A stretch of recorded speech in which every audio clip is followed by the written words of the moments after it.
بسم الله الرحمن الرحيم. السلام عليكم ورحمة الله وبركاته. عشرك كانوا عشر قصية سكول هذا سكندريجا خاصة فصل كفوم 3 وأنا عشر مع حيسة بيسنس كويا. حيسة تاني وحنا قلت لك يعني وحدوكتين وحن نصور دافتي أما سكول كل فرية هاي أسبوع سدحات بوسي فرية هاي وأسبوع سدحات بهذا النص دمانا يا taasina waxay keensatay marka yani inay casharadii isdul fuulaan oo saad ogtahay sidoo kale xiisadu waa iska 40 daqiiqo 40kaasi daqiiqo marka inuu ma saamaxayso wax loo yaqaano inaan cashirkii qorno oo aan sharaxno oo aan wada fahamno ima waxay noqonaysaa marka inaan wixii iska qorqorno oo aan meeshii ka tagtagno marka si taasi u dhicin oo wixii aan u fahamno si qoto dheera marka waxaan yara jeclaystay inaan yani cashirkii soo duubo فيديوغينا aad idin soo diro sidoo kale aad idin soo dhigo wax loo yaqaano barta tani ee YouTube-ka marka waxaan jeclahay maanta inaan bilaawno unit-kii koowaad ama cutubka koowaad inaan bilaawno cutubka koowaad sida wajiga ama aad ka arki karto shaashada wuxuu ka hadli doonaa wax loo yaqaano function of management process marka unit-ka wuxuu ka koobnaan doonaa marka 4 chapter buu ka koobnaan doonaa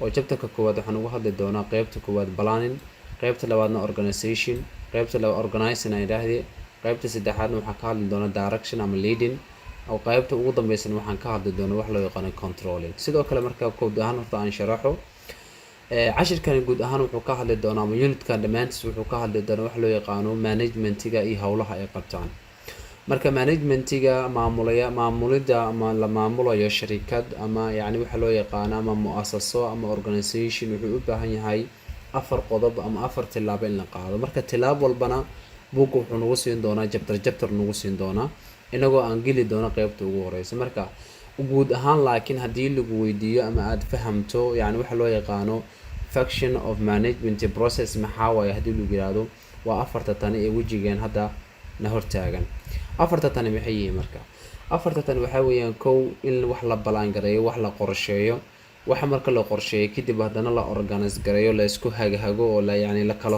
hormariyo sidii u kala midin loo kala hormariyo kadib direction ama control ama wax loo yaqaan leading lagu sameeyo oo wixii yani dhabadii la saaro oo la dardar galiyo oo la howl galiyo kadibna waxa loo yaqaan control lagu sameeyo oo wax walbo in la isku howl galiyaan laga tagini wax walba ma yihiin wax controlling yani in la hago oo yani controlling waxa weeyaan marka wax walba sidii loogu talagalay ma socdaan aan ku celiyo waxaan ku dhahay function of management process waa 4 tan hadda meesha kugu qoran maamulaha ama maamulida ama in wax la manage gareeyo 4 shaqo ay qabtaan waxa weeyaan kow inay wax balaan gareeyaan inay wax qorsheeyaan markay wixii qorsheeyaan kadib markaas kadib waxa laga rabaa hadana inay wixii organize gareeyaan qorsheynta marka waxa waa inay yiraahdeen waxaas la qabanayaa markii wixii sheegaan sheegid kaliya kuma simayaane waxay kala sameeyaan wax loo yaqaan organizing waxa weeyaan organizingku in wixii hadana sidii u kala mudan yihiin loo soo kala hormariyo tusaale ahaan hada fasalkiina waxaad qaadataan soo maaha maalintii ama 6 ama 5 maada amal aad qaadataan 5 xiiso ayaad qaadataan 5taas xiiso lama dhihin 5 xiiso hal la siiyo lama dhihin laakiin 5tii xiiso hadana waxa la idin sameeyay jadwal oo xiisadii soo horeyso tan dambayso tan ugu dambayso wad kala garanaysan directionka ama leadingka isku mid weeyaan waxa weeyaan wixii hadana in la hago oo ah in hadana la yiraahdo wax walba waxaan qabo waxaan sameeyay dardargelintii wixii in la howl galiyo hadana wixii markii la howl galiyo kadibna waxa loo baahan yahay controlling oo ah in wixii la controlo oo kor lagala socdo oo wax walba sidii loogu talagalay ma u socdaan waxaan u maleynayaa 4taas qaybood inaan kala fahmay ayagoo faahfaahsan marka sawirka guud buugan uu kugu yaalaa halkan uu kugu yaalaa function of management marka waxa ugu horeeya planku waxa weeyaan in la qorsheeyo the goal hadafka and strategies lagu dhaqmaayo kadib markii inta la sameeyo waxa laga rabaa organize maxaa waaye set inaad dejiso all resources into implementation of plan yani qaabkii waxaan lagu dabaqi lahaa inaad hadana qorto oo aad tiraahdo kan baa u soo horeeyo kan baa ku xigo kadib waxa weeyaan leading waxa weeyaan wixii inaad hadana hagto oo tiraahdo saan lama rabay saan la rabaa wixii hadana waxa laga rabaa yani inaad dabaqidii alla timaado tan koowaad waxaan markaa in plan waa wixii inaad qorsheeso sheegto intaas la qabanaya inaad shaqadii tiraahdo kadib waxaad imaanaysaa organizing intii markaas intaad sheegtayna waxaad usoo kala hormarinaysaa sidai u kala mudan yihiin. tusaale ahaan haddii aad tiraahdo saakay intaan hoolaan qabanaynaa, adiga kasoo qaadoo kale subaxdii markaa hurdada kasoo kacdo waxaa ugu horeya aad qabanaysa waxaa weeyaan inaad yacni salaadii aad u wees qaadato oo salaadii subax aad dukato haddii la gaaray waqtigeedii. salaada markaad dukatay kadib haddana maxay aad iskoolkii isku diyaariso. isdiyaarintii marka waxaa ku jiro quraacdii, quweyskii, libiskii, soo aaditaankiia ku jiro. kadib iskoolkii markaad timaada kadibna maxay xiisooyinkaaga aad qaadato. idan fiina marka hadda aad jiifanaysaa habeenkaaniiti caawadan waxaad qorsheynaysaa kow inaad subaxii iskool aadi doonto, inaad saan samayn doonto. balaaninka markaad samayso kadib organizing waxaa weeyaa markaasay u kala mudan yihiin inaad samayso. oo ma markaad iskoolka timaada kadib maad dukanaysaa mise intaad iskoolka soo aadin ka hor aad dukanaysaa? yani waxaad dukanaysaa intaad iskoolka soo aadin. waxaan u malaynaya inaad fahmaysa. organizing waxaa weeyaan qorshihii aad dejisay inaad kala hormariso oo sidai u kala mudan yihiin aad usoo kala hormariso. leadingkan waxaa weeyaan wixii inaad hagto. leading iyo direction waa isku mid. wixii inaad hagto oo aad wadadii iyo sidii loo qaban lahaa inaad sheegto. controlling waxaa weeyaan inaad monitor ku sameyso, evaluation ku sameyso, performancega howlaha socdo, howl walba sidii loogu talagala ma u socotaa. hal mar aan kusoo yaro celiyo. kan koowaad waxaa waa planning wixii inaad qorsheyso, kadibna organizing sidii usoo kala horeeyaan aad sheegto, kadibna leading sida loo qabanayo aad sheegto, kadibna controlling oo ah shaqo walba sidii loogu talagala ma u socotaa. intaas markaa ka tago marka mid walba line waxaan ku arki doonaa cashir baan ku arki doonaa. kan waa chapter, kan waa chapter, kan waa chapter, kana waa chapter. marka waxaa ugu horeeya planning. planning maxaa la yihahdaa marka? planning waxaa la yihahdaa is the first function, waa shaqada ugu horeysa of administrative process uu qabanayo maamulida wax qof walba wax maamulo. waa shaqada ugu horeyso qofku uu qabanayo. waayo haddaada wax marka hore qorsheynin ma manage gareyn kartid, ma hogaamin kartid, ma controli kartid, mana organize gareyn kartid. marka waa shaqada ugu horeyso of administrative processka ay qabtaan. ha qabtaa muxume sidoo kale waxaa la yihahdaa marka yani wuxuu hagaa haddana ama uu fiirinayaa decision makingka, go-aan qaadashada. haddana waxa ka mas-uulka waxaa weeyaan planningkana ka mas-uula. marka yani labada shay marka waxaaba kow in waa shaqada ugu horeyso administrative uu qabto. sidoo kale waa wax loo yaqaano isheegay cornerstoneka weeyaan, waa meesha ugu muhiimsan ee laga qaadanayo wax loo yaqaano maxay decision makingka, go-aan qaadashada. sidoo kale waxaa loo yaqaana magaca kale oo ah maxay sound of management, waa maamulaha meesha wax ka bilaabo ama ka hirgeliyo. muhiimada guud waxaa weeyaan planningku inuu yahay waa shaqada ugu horeyso administrative processka. markii wax la maamulayo ama wax la manage gareynayo, processka loo marayo waxa ugu horeeya la qabanayo waa planningka. idan marka kow waxaa ka fikiraynaa marka su-aalaha waa ina isweydiinaa. marka kow waa maxay concept of planning? macnaha guud ama dareenka guud oo planningka qorshaha laga leeyahay horta waa maxay? kow. labo, muhiimada uu leeyahay shirkadda ama muhiimada uu leeyahay waxa loo yaqaano ganacsiganeeti inaad sheegto. labo, waa maxay haddana qeybihiisa kala duwan stageka uu maro waxay yihiin. marka idan cashirkan oo dhan waxaan ku arki doonaa marka kow inaan fahmno concept of planning, waa fahmaynaa kow. waxaa kaloo ku fahmi doonaa muhiimada uu leeyahay ama muhiimada uu leeyahay planningka waa labo.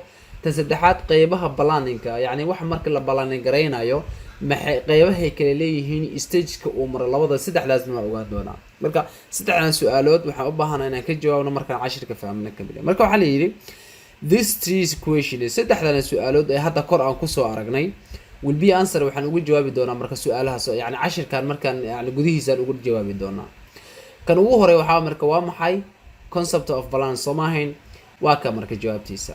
concept of planning maxaa la yidhaha? concept of planning waxaa weeyaan kow planning haddaad maqasho is the necessary, waxay lagama maarmaan u tahay to reduce in lagu dhimo the waste of resource, yani waxyaabaha khayraadka ah ama waxyaabaha aan shirkadan u haysano hadday shaqaale ahaan lahayd, hadday resource waxaa la yidhahdaa waa waxyaabaha isku jiro ee shirkadan ay ku shaqeyso, sida qalabka ay ku shaqeyso, maamul yani dhalinyarada ama shaqaalaha u shaqeeyo, waqtiga ay ku shaqeynayso, guryaha ay ku shaqeynayso, badeecada, waxaasaytee waxaa loo yaqaana resource. resourcigaas inaan lumin marka waxay muhiim u tahay in la dhimo, yani lumidda ama in la lumiyo ama in la luusgareeyo ama in la baabi'iyo waxa loo yaqaano maxay resourciga. mathalan haddii maanta waqtiga uu isku dhex yaacsan yahay wax lama qaban karo. haddii mathalan waxa loo yaqaano kombiyuuteraadka aysan shaqeynayn wax lama qaban karo. marka planningku waxa ka soo qaadaada galaaskaaga xiisooyinka aad qaato way kala horhoreeyaan soo maaha laakiin ka war hadduu macallin markuu imaan lahay يعني macallimiinta xataa way isku dhici lahayd laakiin hadda waxaa iskoolka kala hagaya ee galaaskaaga kala hagaya waxay tahay in macallin walba xiise uu kuu soo galo macallin kale xiise kale uu kuu soo galo adigana aad taqaanay xiisada kuu soo socotay iyo macallinka kugu leh taasi waxay keentay marka planninka qorshahaasi la dejiyo iskoolka gudihiisa waxay keentay in la yareeyo wax loo yaqaano wasting of resources waxa aan haysano waqtiga aan haysano iyo macallimiinta aan haysano iyo in la lumiyo in la yareeyo sidoo kale waxay guul ka gaartaa wax loo yaqaano achieving the goal in hadafka la gaaro oo maanta saaka iskuulkii aad timiday ilaa 6 saac intaad joogtid hadafkii waa la gaaray oo ah adigina xiise waad qaadatay macallimiintiina si guud way u shaqeeyaan marka conceptiga guud ee waxa marka qorshuhu waxa weeyaan planning qorshuhu wuxuu muhiim u yahay in la dhimo in wax la lose gareeyo ama wax la baabi'iyo iyo sidoo kale inuu guul ka gaaro waxa loo yaqaan in hadafkii la gaaro inta markaan ka taga marka planning process-ka marka wuxuu u baahan yahay baa yiri depth of thinking in si qoto dheer loo fikiro haddaan si qoto dheer aad u fikirin waxna ma qorsheyn kartid waxna ma sameyn kartid sidoo kale waxaa la yidhi wuxuu qayb ka yahay ama muhiim u baahan yahay wax loo yaqaano prediction waxa waaye inaad wax saadaalin karto haddaadan wax saadaalin karin macnaheedana waxaa waaye balaan ma sameyn kartid sidoo kale wuxuu u baahan yahay wax loo yaqaano creativity hal abuurnimo idan marka planning process-ku saddexda shay u baahan planning process-ku wuxuu kaaga baahan yahay kow depth thinking inaad si qoto dheer u fahamto yani u fikirto prediction inaad hal abu yani fikir yani saadaalin inaad leedahay iyo wax loo yaqaan creativity oo ah inaad hal abuur aad leedahay oo wax aad indisi karto sidoo kale planning process-ku waxa la yiraahdaa is presented by waxa fahmaynaa inaan ka jawaabno su'aalaha soo socda planning process-ku waxa fahmi kartaa markii aad sharaxdo ama aad qorsheyso yani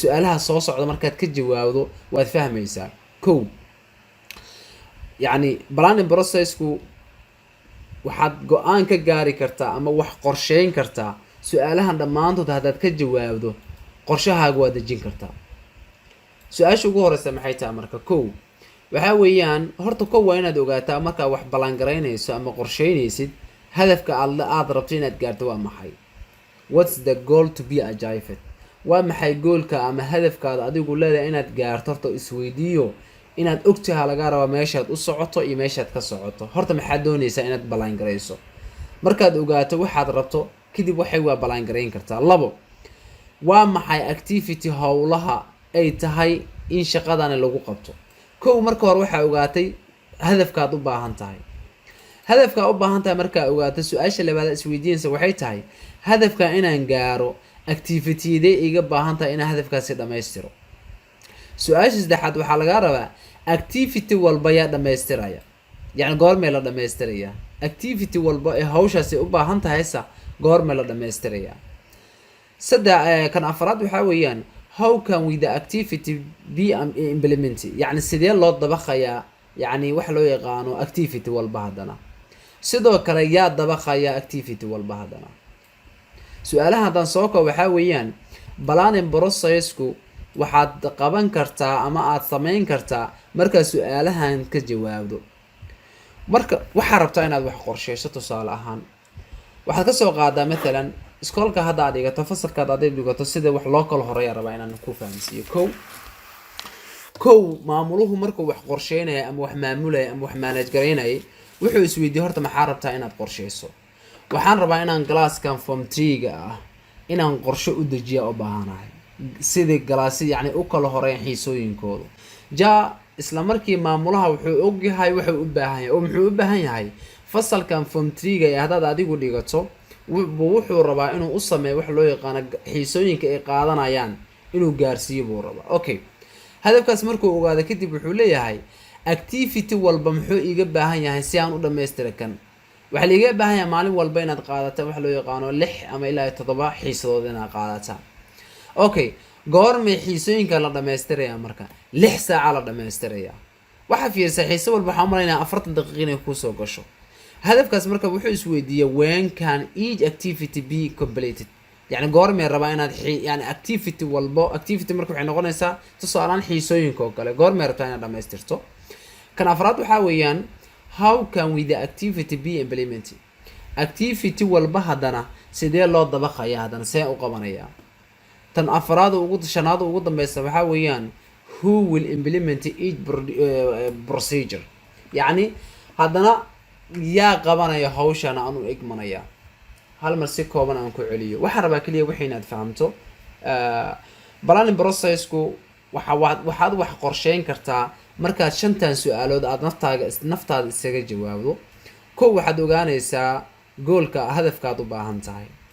laba, waxaad ogaanaysaa agti howlahee yani muxuu kaaga baahan yahay inaad howlahaasi gaarto. haddana yani hadafkaas aad soo sheegtay, kow aad kusoo sheegtay, muxuu kaaga baahan yahay si aad u gaarto.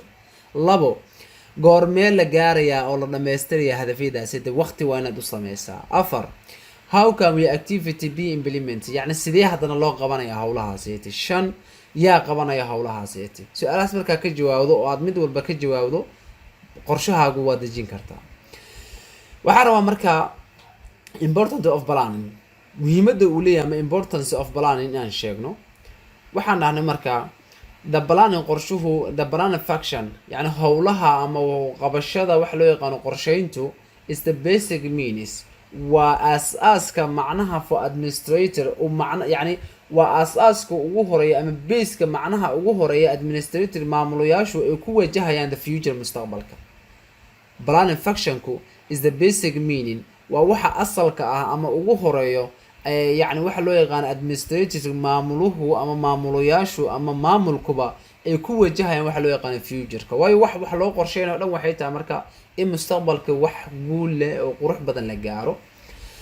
the importance of planning, marka muhiimada planning waa waxa weeyaan marka is one of the benefits of in the organization, waa waxa ugu muhiimsan ama waxyaabaha ugu faa'iidada badan leh uu organization ka dhex jiro. waa marka qorshe walba fiiri, urur walba wuxuu leeyahay qorsho ama planning, qorshe uu degsaday.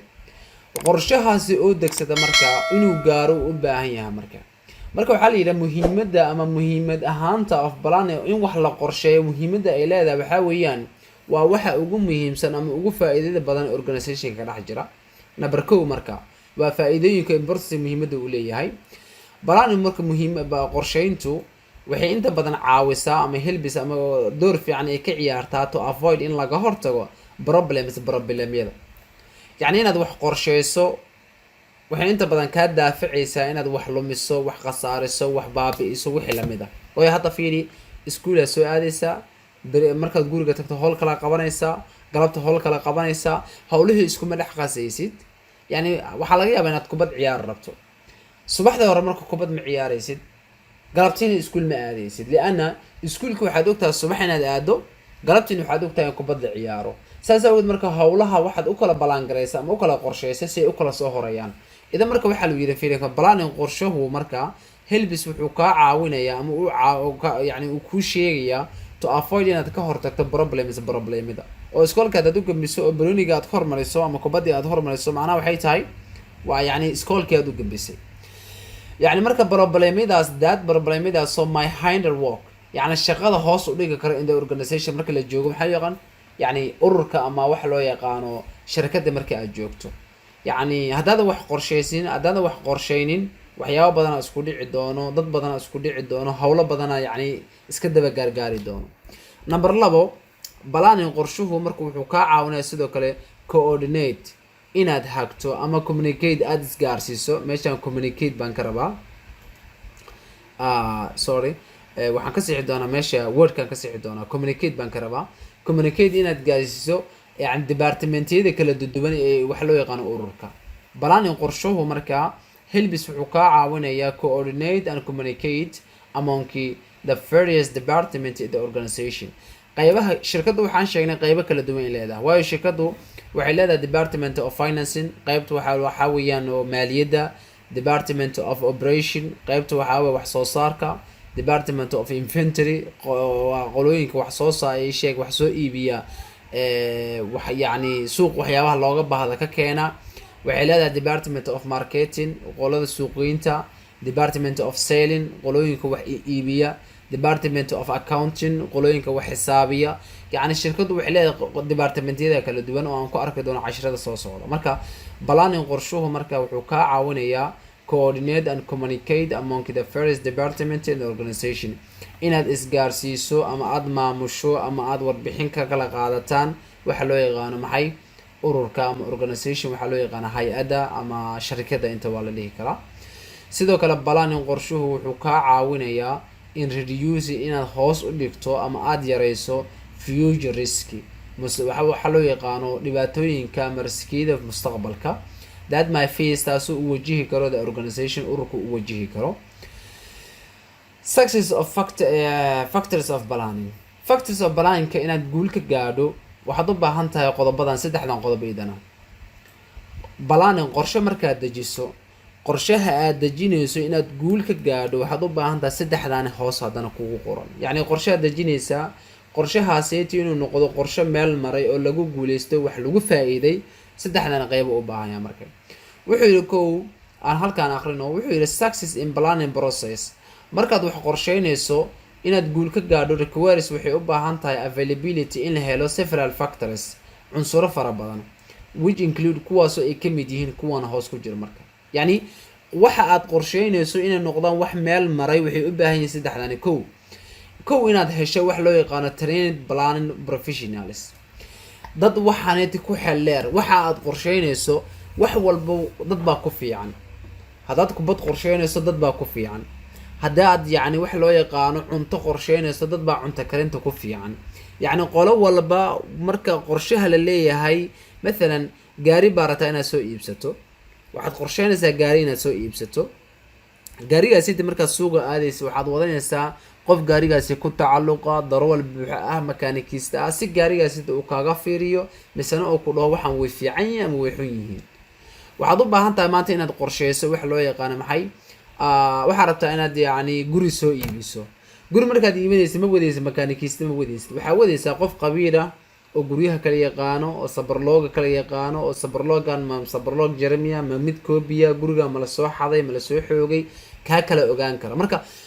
marka fiiri qorshaha aad dejinaysa ah inaad guri iibsato waxaad u xil saaratay qof waxaan kaaga xeeldheer si qorshaha aad dejiso oo kugu noqdo qorshe meel maray aan lagugu dhicin yacni xumaana aadan u gelin qaladna aadan u gelin. marka yacni kan ugu horey marka waxaa weeyaan training planning of professionals qof professional waxaan ku inaad hesho who have extensive experience kaasoo khibrad ku qaba in administrative work hawsha la qabanaya especially qaasatan in the field they are planning weliba qorshaha la qorsheynaya ma aragtay filliga la qorsheynaya filli waxaa weeye waa qeybta they are planning qeybta aad qorsheynayso haddaad guri soo iibsanaysan qof sabar looga kala yaqaana wado oo dhul yaqaana wado. haddii aad gaari soo iibsanaysan qof makaanikiista wado. haddii aad jaamacad inaad gasho aad u baahan tahay ama aad jaamacad inaad ku biidha u baahan tahayna waxaa weeyaan qof macalin ah oo jaamacad yaqaana dooro. laakiin haddaad tiraahda ka waran gaariyaan soo iibsanayaa qof macalina wadayaa suurtagal ma noqonayso. marka waxaan ula jeedaa qodobkan kood wuxuu ku sheegayaa markaad wax qorsheynayso si qorshahaas u meel maro waxa aad qorsheynayso qof mucallim ku ah oo takhasus u leh yacni u kaasho soo aruuray dadkaas 3 4 5 qof la tasho si aad markaa haddana waxa loo yaqaano guul aad ugu gaarto qorshahaaga. shayga labaad u baahan waxaa waaye providing data yacni inaad hesho macluumaad ku saabsan in internal and external environment necessary for planning process. waxaana aad qorsheynayso inta aadan guda gelin ka hor waa inaad ogaataa internal and external environment waxaan waxa ku hareeraysan iyo waxa aan yacni gudaha iyo banaankaba inaad ka ogaan karto yacni waxaan ma fiican yihiin ma xun yihiin waxa inaad yacni meelo badan aad ka fiiriso.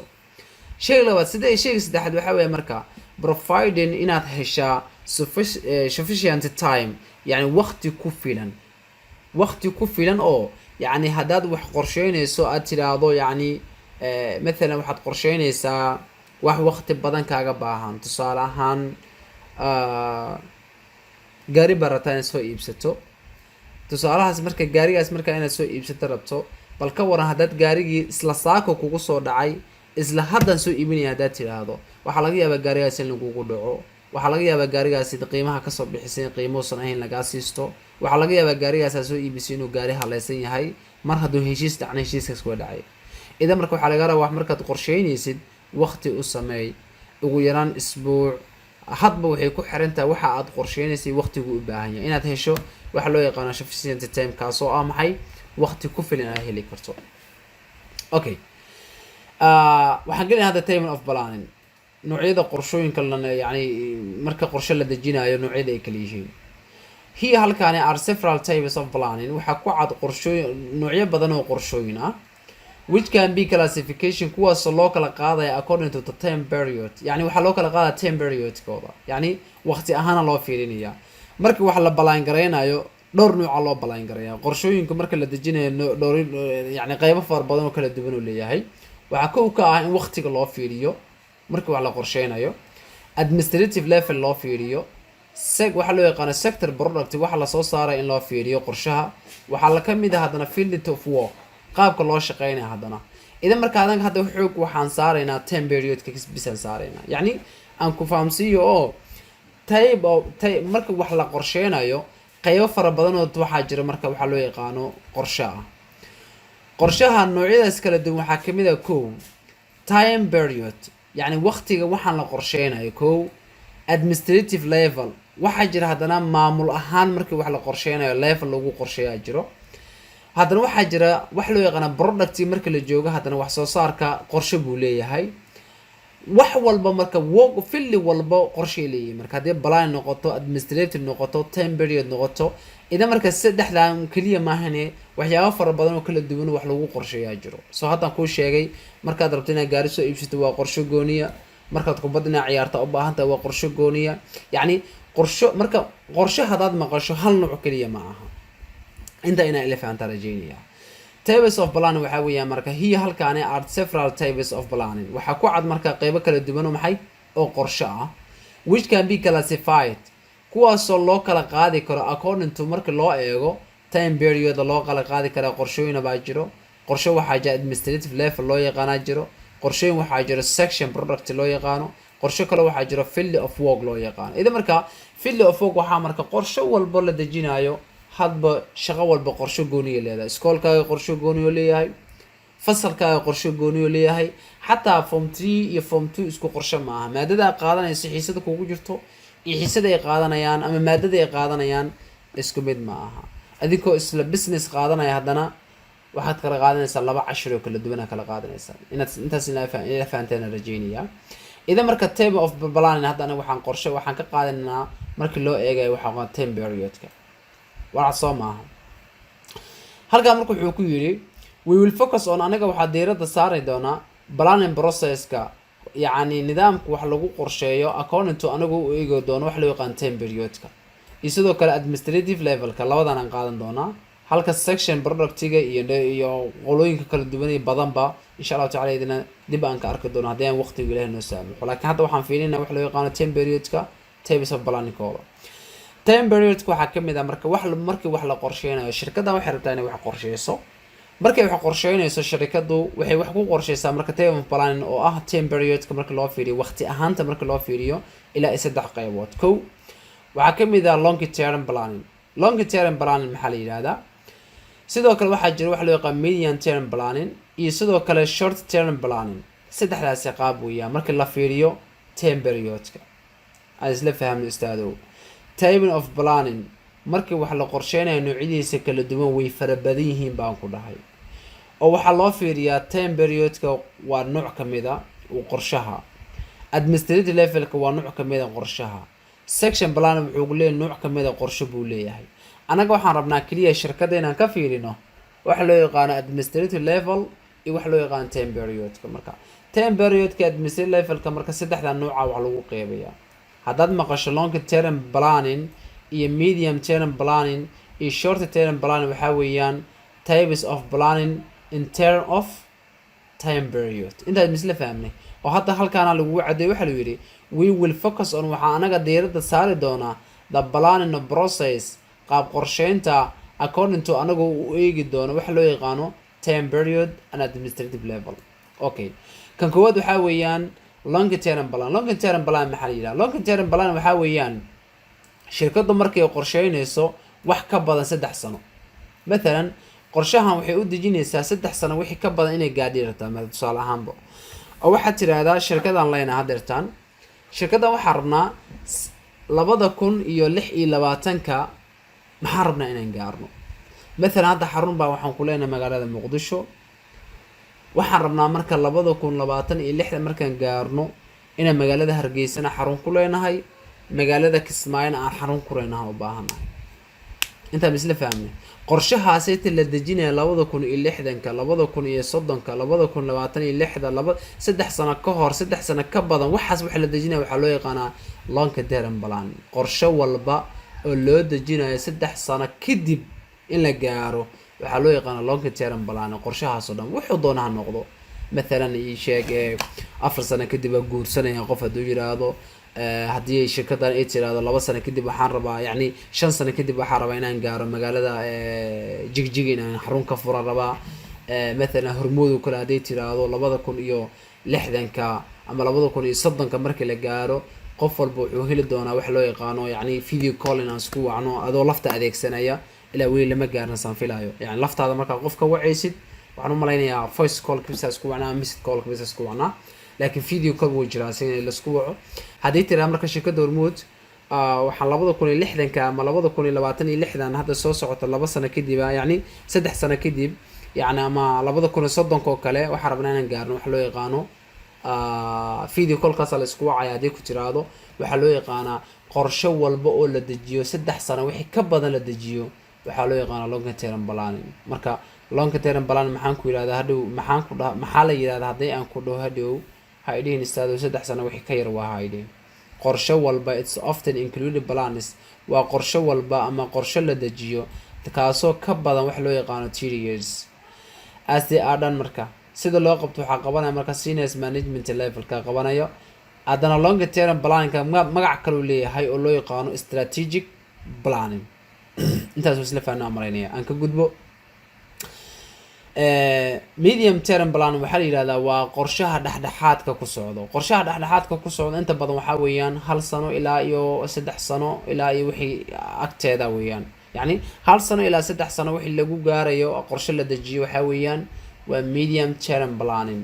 shirkadda مثلا tusaale ahaan waxay leedahay kale ama iskoolka kale ka soo qaadbo hadii ku tiraahdo ka waran aan ka soo qaadabo waxaan u maleynayaa dawladda yani wasaaradda waxbarashada hadda waxay soo saartay ardayda hadda jaamacadaha ku biiri doono sanadka soo socdo waxay qaadan doonaa wax loo yaqaan 1 sano oo foundation ah. foundation waxa weeyaan intaadan jaamacadaada gaarin yani مثلا hadii aad 4 sano مثلا ad business administration ko kale waxa lagu qalin jibiyay 4 sano dawladdu waxay tiri 5 sano lagu qalin jibinayaa arday walbo jaamacada ku biiray 1 sano foundation oo qaadanaya ama medicine baro ama jaamacada waxa doonta ka baray halkaas sano waa maraysa.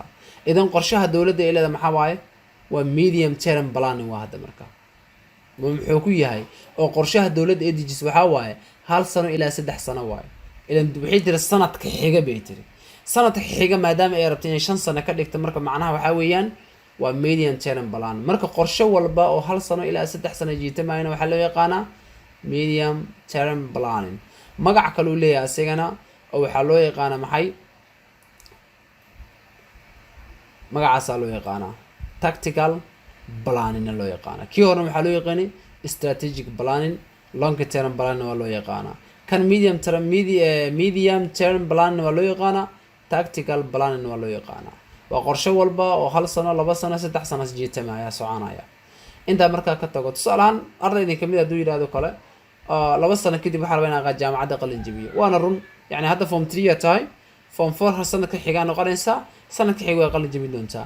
qorshaha hadda adiga ay leedahay waxa loo yaqaanaa medium term planning. aan ka gudbo short term planning. maxaa leeyahay short term planning? waxa la yiraahdaa wixii 1 sano ka yar مثلا bil ina ku gaarto 2 bil ku gaarto 3 bil ku gaarto qorshahaas waxa la yiraahdaa short term planning. tusaale ahaan هذا بري وعلى هذا كتصالحنا كبريو كله حربا إن قاطع مادة business كنا قاطع ربا.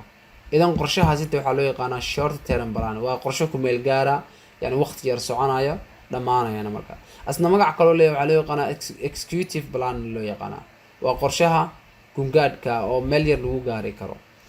أصلا واحد duration كيس وعام مركا و less than 1 year هر سنة وكيد يعني. أصلا أنت بدل محاول short term plan كو يسوي أنت بدل consider وحلو تحقق لي إنه يهاي 12 bilood ama wixii ka yar waxaa weeye dhailigaaga yani qorshahaaga maalinta, qorshahaaga isbuuclaha, billaha, even xataa quarter waxaa la yidhahdaa saddex bilood iyo sanadla xataa waa la yidhahdaa. marka yani wax walba ama qorshe walba oo sanad ka yar waa 2 bilood, 3 bilood, 4 bilood, isbuuc, beri dambe, habeen dambe soconaya waxaa loo yaqaanaa short term planning.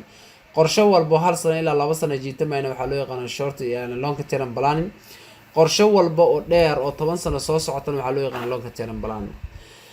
macno guud ka bixi marka types of planning waxaan ka qaadanay waxa loo yaqaano anagoo u fiirino time periodka, waqtiga anagoo u fiirino. ileen waqtiga maxaa la yidhahdaa waa kan hadda meesha aan ku siin waxaan nahnay 3 sano ka hor, 3 sano ka badan, 1 sano iyo 2 sano u dhexeeyo. yani qorshaha waxaan ku base garaynay time aan ku base garaynay. types of planning maxaa la yidhahdaa haddaan ku in term of time period haddaan ku yidhaahdo waa 3. long term planning magac kalaa loo yaqaana oo ah strategic planning. medium term planning waa magaca labaad ama nooca labaad ee qorshaha yani sheeg qeybtiisa labaad weeyaan. asna magac kale waxaa loo yaqaanaa tactical planning oo ah halkan kugu qoran yahay. sidoo kale qaybta ugu dambeysna waxaa loo yaqaan short term planning. macnaheedu marka long term planning waxaa weeye istaado markaad tiraahdo tusaale ahaan 10 sano soo socda waxaan rabaa inaan gaaro jaamacadana ka qalin jabiyo, shaqo weyn oo ii qalantana aan magaalada Muqdisho ka samaysto. yani waxaad qiyaastaa marka 2 sano iskoolkaaga dhiman ilaa 4 sano ama 5 sano ama 6 sano iskool jaamacadda dhiganayso, 2 sano haddana maxay wax ku foundation kuma yani ku bilaabaysa ganacsi ama shaqo ku raadsanaysid. intaas markaas ku darto waxaad tiraahdaa 10 sano soo socda waxaan rabaa shaqada noocaas inaan qabto, reer noocaas inaan dhisto baahanahay. qorshe walba marka 3 sano ka badan waxaa loo yaqaanaa long term planning. qorshe walba qorshahan kanoo kalena waxaa la yidhahdaa markaad tiraahdo 2 sano kadib inaan qalin jabiyaa rabaa. waa run oo hadda form 3 ay tahay, form 4 u gudbaysaa, kadibna maxaa noqonaysaa jaamacadda iskuulka waa qalin jabisaa, jaamacadda ku biiraysaa. noocaas oo kale waxaa loo yaqaanaa oo 1 sano waa ka badan yahayo hadda waxaa tahay form 3, form 4 waa 2 sano. idan marka 1 sano ilaa 3 sano u dhaxaysa. macnaha waxaa waaye marka medium term planning. qorshaha kale short term planning waxaa weeyaan galabta inaan salax soo ciyaara rabaa, weliba aan ku soo ciyaaro degme heblaayo. waxaa siita maalinaha, isbuuclaha, sanadlaha aad dejinaysid. ama haddaad tiraahdo kale salaxa xaafadda ku yaala 4 beriyaa leeyahay, yani isbuucii 1 beriyaan ku leeyahay, bishii marka 4 maalmood ayaa kula yeelanaysaa. taas yani tusaale waxaa soo qaadana waxay tahay kaliya wax isla fahamno oo short term planning waxaa loo yaqaan wixii 1 sano ka yar. inta aan ka taga marka the following figure sawirka soo socda shows wuxuu noo muujinayaa administrative level and their role planning. yani administrative waa maamulayaasha ama qolooyinka wax maamula howlaha ay qabtaan oo ku muujinaya. marka sawirka inta badan yani waa wax asiga iska fasiray weeyaan, buugna kugu yaala. inta waa positionkoodu, intana waa howlaha ay qabtaan. مثلا top levelka yani shaqaalayaasha ugu badan ama shaqaalaha ugu waaweyn waxaa weeyaan waxaa loo yaqaana waa board of directorska, waa qolooyinka shirkadaha waaweynka iskale, ama chiefs waxaa loo yaqaana executiveska, yani dadka wax maamula ee waaweynka ama yani waa dadka soo aastay shirkadaneeti ama maal gashaday weeyaan. shaqadooda waxaa waaye iyagu inay sharxaan hadafka ay leeyihiin ayna dejiyaan policyga. yani waxay leeyihiin anaga waxaan u baahannahay sanadka soo socdo inaan gaarno magaalada Muqdisho, aan ka tilaabno Hargeysa, aan xarun ka furno, halkaa xarun ka furno, ganacsiga oo ballaarto.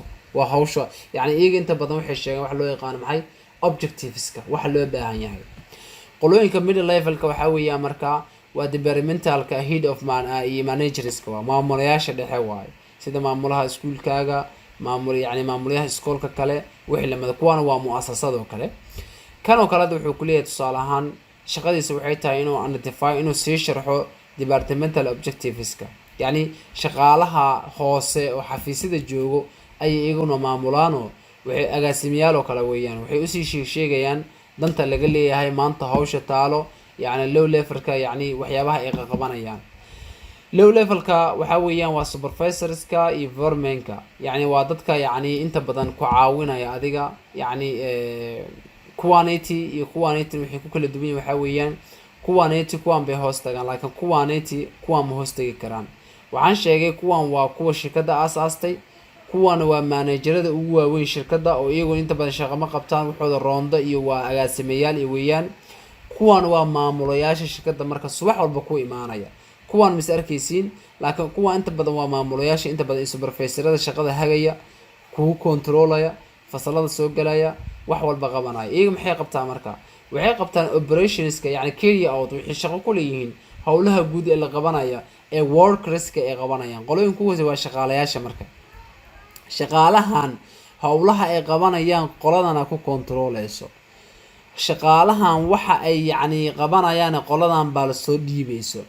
qoladan kalena waxay sheegaysaa objectiveska. aan ku celiyo marka, inta waxaa weeyaan waa positionska weeyaan, waa yani shaqaalahan wuxuu yahay kala sheegaysaa. intan waa functionska howlaha ay qabanayaan. مثلا waxaan aan top levelka waxa waaye waa dadka maamulayaasha ugu waaweyn shirkada iskale ee wax kala maamula ilaa China ilaa iyo America ilaa iyo Indonesia aada ee saxiixda waxyaabaha soo saxiixda weeyaan. kuwaanaytini waxa weeyaan baa dhahnay waa maamulayaasha agaasimayaasha wax si agaasima ee kuwaanayti inta badan ka amar qaata weeyaan. iyagu howl inta badan ma qabtaan, waxay sharxaan kaliya howlaha la rabo in la gaaro oo waxaan si macnaheeyo objectives kan si kala qeybiyaan. top levels kana waxa weeyaan waa supervisorada inta badan kuwan ay caawiyaan oo waxay u sheegaan way ka aqoon badan inta badan kuwa inta badan shahaada lagu qaataa, waxbarasho aqoon lagu qaataa, inta badan master iyo PhD lagu qaataa. kuwa marka waxay inta badan indha u yihiin shaqaalayaasha hoose indha u yihiin. intaas aan ka tagno marka. iminka waxaan sheegaynaa stages of planning process. stage mara marka. stage mara waxa koow ka ah waxa loo yaqaano setting goals. hadaf in la dejiyo koow. kan horta aan idin fasirabo waxa weeyaan the planning process-ku wuxuu maraa waxa loo yaqaano set of stages. stage waxa marka waa heerar kala duwan oo maraa. marka qorshe aan dejinayno wuxuu marayaa ilaa iyo 5 qaybood ama 5 stage oo marayaa. mid walba waa sharxi doonaa. stage kooda waxa waa horta koow setting a goal, in hadaf la dejiyo weeyaan. hadafka markaad dejiso kadib waxaa evaluate garaynaysaa ama aad qiimeynaysaa internal or ama waxa loo yaqaan self status of the organization. horta ururkaaga naftigiisa soo u yaalaa bal internalkiisa shaqaalihiisa tayo ma leeyihiin yani si qorshahaas loo gaarasa qalabka lagu shaqeynayo ma fiican yahay, computer tayo ma leeyihiin, xafiisyada mukeefe ma ku xiriirina mise waa meel lagu kulaanayo dadka qofku uusan ku shaqeyn karin. waxyaabaasna baadha laga rabaa. planning wuxuu kale u baahan wax loo yaqaan analyze garay sidoo kale external environment. external environment asna waa sharxi doonaa. yani waxa weeyaan shirkadan maxaa caqabada haysta. internal external wixii ku kala duwan ogaa doonaa. internalka waxa waa caqabadaha dhexe weeyaan oo yani waxaan sheegnay inaad qiimeyso internalka ururka. internal ururka waxa weeyaan marka ama internal organizations waxa weeyaan caqabadaha adiga gudaha ka haysto. shaqaalaha horta tayo ma leeyihiin, mukeefiye ma ku xiran yihiin, qalab fiican ma ku yaala, koronto ma haysataa, internet ku shaqeysa ma haysataa. yani waxyaabaha sida waa shirkada gudaheeda waay. saddexaadna laakiin waxa waaye external environment weeyaan oo shirkada banaankeeda caqabadaha ka haysta maxaa waaye canshuuraadkii ma iska bixisay, tuugo miyaa jiro dadka jidka ku istaaga howlahaaga soconaynin, ma sicir barar baa jiro dadka wax ma iibsanaya miya, roob miyaa jiro dadka miyaysan yani aad is arkeynaha. external environment waxa la yiraahdaa caqabadaha banaanka ka soo wajihi kara. aan ku celiyo marka waxaan stage marka wax la qorsheenayo stage kala duwan oo maraa ama tilaabooyin kala duwan oo maraa. tilaabada ugu horeysa waxa waaye inaad marka hore horta hadafka dejiso. hadafka marka dejiso kadib waxa ogaanaysaa ururkaaga maxaa caqabada gudaha ka haysto. saddex caqabadaha banaanka ka haystana maxay yihiin. afar استراتيجية أكون رقم سنة دورته. استراتيجية أمريسا وحنيتي. استراتيجي وحلي إلى مركا سيدا وحن الله قبنا عيو. تسأل أهان دربا دقيسة. دركا عربتنا دقلو قبلها لهلا جاي. دركا عربتنا دقلو استراتيجية أكون دقيسة وحاوية مقعمها أكون دقيسة بس كورنتا أكون دقيسة. أي وحلو يغن قسالة أكون دقيسة. وليشا وحربتنا مدح جرته. ما شلنا سكينة مدح كوجرانيسا مثل ماكينة مدح كوج. استراتيجي وحلي إلى مركا hawshii waa la qabanayaa laakiin sida loo qabanayaa weeyaan taasina isla faano malaynaya. kan ugu dambeeyay waxa weeye establish ina gabagabayso work programka. hawshaan la qabanayo sida ugu fudud ee loo qaban karo inaad soo bandhigto. shanta xabo marka macnaynaya marka sidii gool ku la marka hadafka la dejinayo. the goal hadafku should have 5 characters يعني markii hadafka la dejinayo ama yani goal yani hadaf la leeyahay hadafkaaniti waa inuu yeeshaa 5 characteristics yani 5 astaamood waa inuu yeeshaa. shantaas astaamood oo lagu soo aruuriyay ereyga smart ereygaaniti 5 erey oo ka kooban yahay waa SMART oo ka kooban yahay. waa arki doonaa ereygan smart macnihiisa marka. smart marka waxaa ku lafa guri doonaa sawirkan hoos kaaga muuqdo. smart waxaana la yidhahdaa hadaf markaad dejinaysid waa inuu smart noqdaa. smart maxaa loola jeedaa marka? kow waxaa loola jeedaa specific horta waa inuu yahay wax cayiman oo la gaari kara waa inuu yahay. wax iska socdo aan dhammaad lahayn yani lama yidhahdo goal lama yidhahdo. tusaale ahaan adduunyadana hadafka ma yeelan kartid lianna meelay kaaga soo dhammaan doonta ma taqaanin. ma beriyaa dhiman doontaa, ma beri dibaa dhiman doontaa, xilli aad dhiman doonta ma garanaysid. idan marka wixii aad ka gaarsa aa qaban kartaa, waxaad ka gaari weysana maxay dembi kuma leehid. idan marka hadaf walba aad dejinaysa horta waa inuu noqdo specific wax la gaaraya. ka warrama haddaan dhahno beri baddaan aadaynaa, hadafkeena waxaa waa biyaha badda inaan soo daldalno ee xeebta aan ku shubno. badda ma dhammaanaysaa? ma dhammaanayso. macnaha aan soo qaata macnaha waxay tahay marka hadaf markaad dejinta waa hadafkaa waa inuu noqdaa specific. kow intan waxaa kugu siiyaal macnihii yani af soomaaliya kugu sheega keliya ma sii gelgeli doono si waqtiga nooga soo kobno. measurable waxaa waaye hadafkaaga inuu yahay wax la cabiri karo. yani hadaad tiraahdo waxaas la qabanayaa wixii hadday specific noqdaan oo wax cayiman noqdaan haddana waa in measurable wax la cabiri kara inay noqdaan.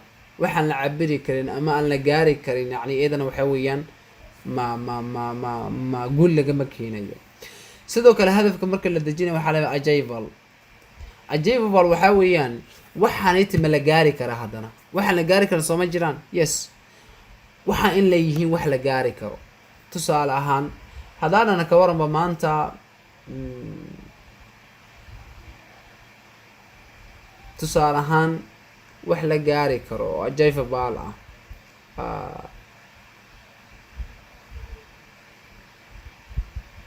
maanta haddaan ku dhaho ka waran galaaskiina waxaad qaadanaysaan xiisada businesska qaadanaysaan. yani waxaad ogtahay xiisada businesska inay waqti kuu soo galayso waqtina kaa baxayso oo hadafkaasi hadaf la gaari kara waayo. laakiin haddaan ku yidhahdo ka waran maanta waxaan dhammaynaynaa buugga businesska dhammaantiisa dhammaynaynaa. yani xiise ma qaadanayno, buugoo dhana dhammaynaynaa. xiise waxaa weeyaan soomaa wax yar yani in lagu siiyo oo ah lagu soo koobo conclusion lagugu sameeyo. laakiin haddii lagu yidhahdo buugga min bilow ilaa dhammaada maanta sharaxayna ilaa imise sacan ku gaari karnaa waa waqti marka achievable maaha, lama gaari karo. relevant waxa aad qabanaysa hadda inay wax isku xariira yani wax danta aad lahayd kugu xariiraya. kan ugu dambeeya waxaaba time based waxaaga inay yihiin wax waqti ku salaysan. haddana yani iska soco lama rabe inaad tidhaahdo waqti heblaayaan bilaabaya, waqti heblaayana way iiga eegtahay inaad tidhaahdo. smart marka waxaan sheegaystaado setting goals marka hadaf dejinayso. kow waa inuu waxaaga specific noqdaa. kow specific maxaa waaye? waa wax cayiman, measurable la cabiri karo, achievable la gaari karo, relevant kugu ah yani waxaad inay yihiin wax isku xariira. waxaaga wax isku xariira. tan kale waxaa waa time based.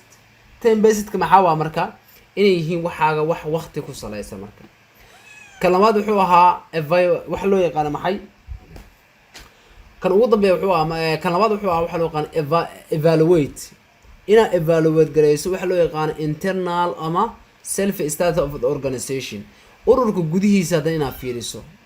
tan waxaa ku jirtaa lagu yiri marka this include tan waxaa kamid ah identify inaad cadayso the strength awooda and weakness iyo yani dabeecsanaanta ama waxyaabaha dabciga yani ee jilicsan oo organizationkaaga leeyahay.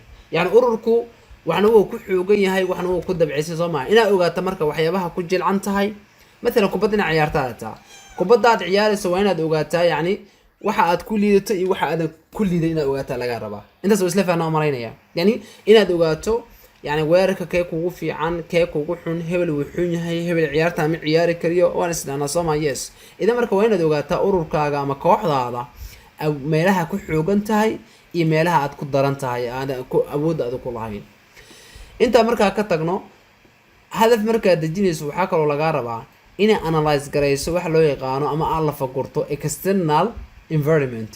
haddana banaanka ururkaaneti ganacsiga markaad dejinaysid canshuurihii ma iska bixisay, xuquuqiyaadkii ma iska bixisay, yacni banaanka matuugaa kuu taagan ama kubada ciyaaraysa tusaale ahaan kooxdan kaasoo horjeedo yacni makaa waaweyn yihiin, makaa orod badan yihiin, makaa xirfad badan yihiin. waa inaad externalka caqabadaha banaanka kan waxaa sheegay marka waa caqabadaha gudaha inaad ogaato iyo waxyaabaha ku fiican tahay, kanna waxaa waa caqabadaha banaanka inaad ogaato.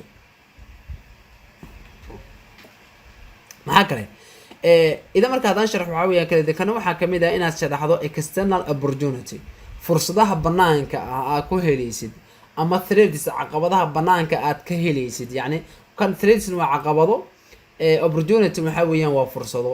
idan markaa waan isla arki doonaa waxaan dhan waxaa weeyaan waxaa loo yaqaanaa yacni SWOT analyse loo yaqaanaa. SWOT waxaa weeyaan SWO iyo T, SWOT analyse. idan marka galaaska markaa imaadaan la faguri doonaa aan yacni figures fiican ama sawiro fiican idinka sii doonaa. laakiin qodobka koowaad wuxuu ahaa hadaf markaad dejinaysid hadafkaaga waa inuu noqdaa wax loo yaqaan smart. waa inuu noqdaa smartin waan soo sharaxay. waa hadafkaaga waa inuu noqdaa specific, wax cayiman, measurable la cabiri karo, achievable la gaari karo, relevant kugu aho yacni aan kala faahfaahsaneen, time based yahay waqti lagu saleeyay. kan labaad waxaa weeya inaad ogaato ururkaaga caqabadaha iyo meelaha aad ku xoogan tahay. kan afraad saddexaadna waxaa weeya inaad ogaato external environmentigaaga yacni banaanka fursadaha jira iyo dhibaatooyinka jira.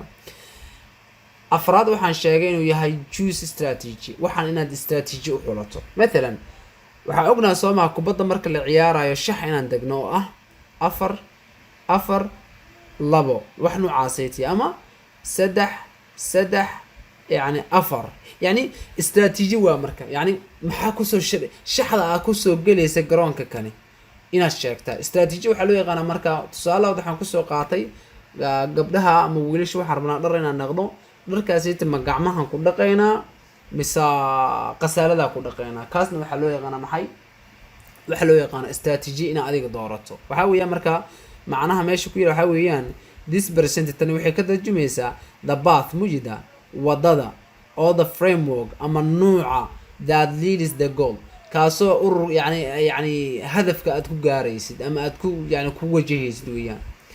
qorshahan aad dejisay sidee baa rabtaa inaad ku gaadhid, dharkan aad dhaqaysid ma gacmaha ku dhaqaysaa mise qasaalada ku dhaqaysaa.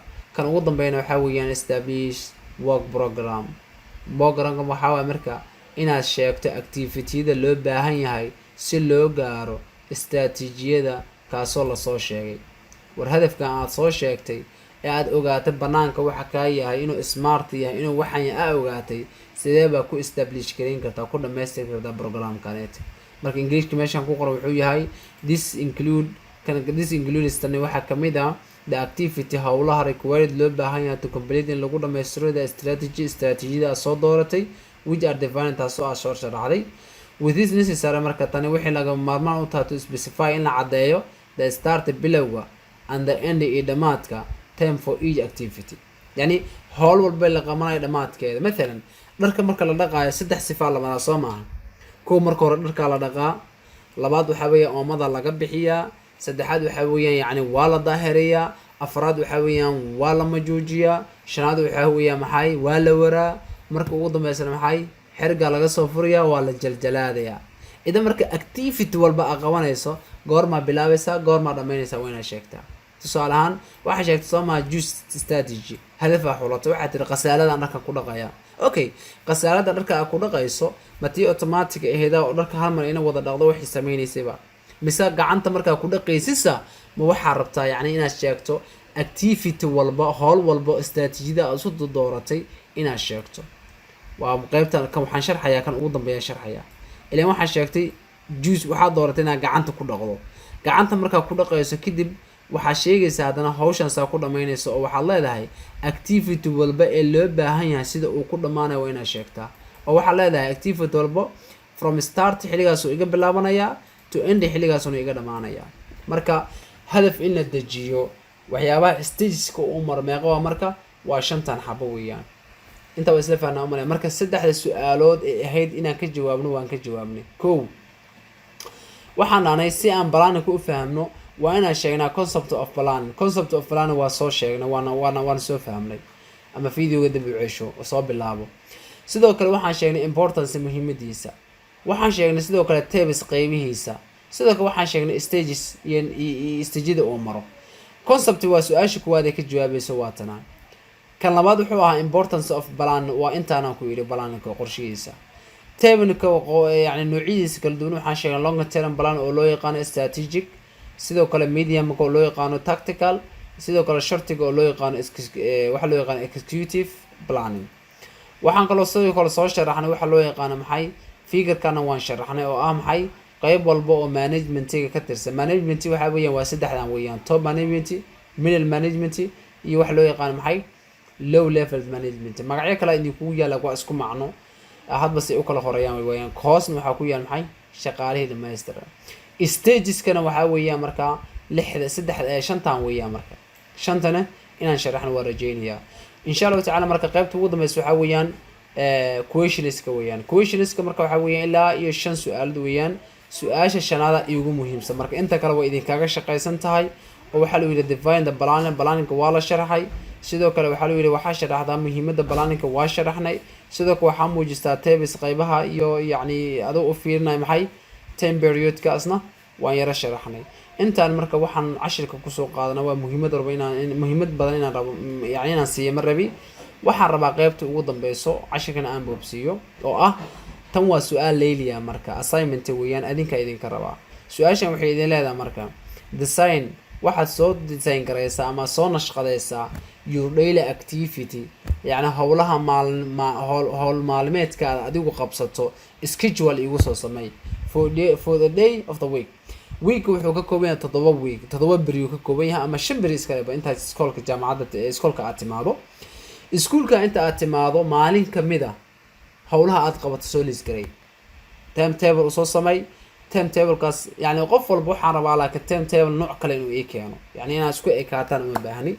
waxa weeyaan waxa soo design garaynaysaa kaliya your daily activity schedule. schedule oo soo sameynaysaa hal maalin, maalinta sabtiga ama maalinta axadda ama maalinta hal maalin ka raba adaarta maalinta arbacada ii keen.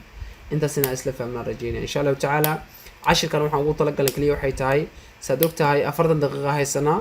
40 daqiiqana kuma soo wada koobi karno yani cashirka iyo xooga noo yaalo, waana isbuuci saddexaad oo sii dhamaanay. marka insha Allah ta'ala halkaan iskala socon doonaa, cashirka halkaan idin soo dhigi doonaa, videogana galaaska idin ku sii doonaa.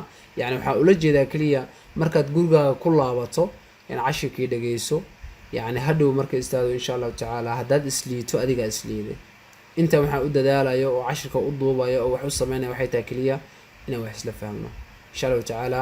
lesson-ka xigo yani hadda waxaan baranaa marka waxa loo yaqaan maxay waxaan dhanay function of management-ga 4 qayb ka kooban soo maaha. hadda planning naga dhamaaday. planning waxa ogaana muhiimada uu leeyahay, conceptigiisa, tabskiisa iyo stageskiisa ogaanay. waxaan geli doonaa sidoo kale maxay organizing oo chapter ah. chapterka kuwaad oo planning meeshaas nooga dhamaaday. organizing xiisada xigta bilaabi doonaa. assalaamu calaykum ورحمة الله وبركاته.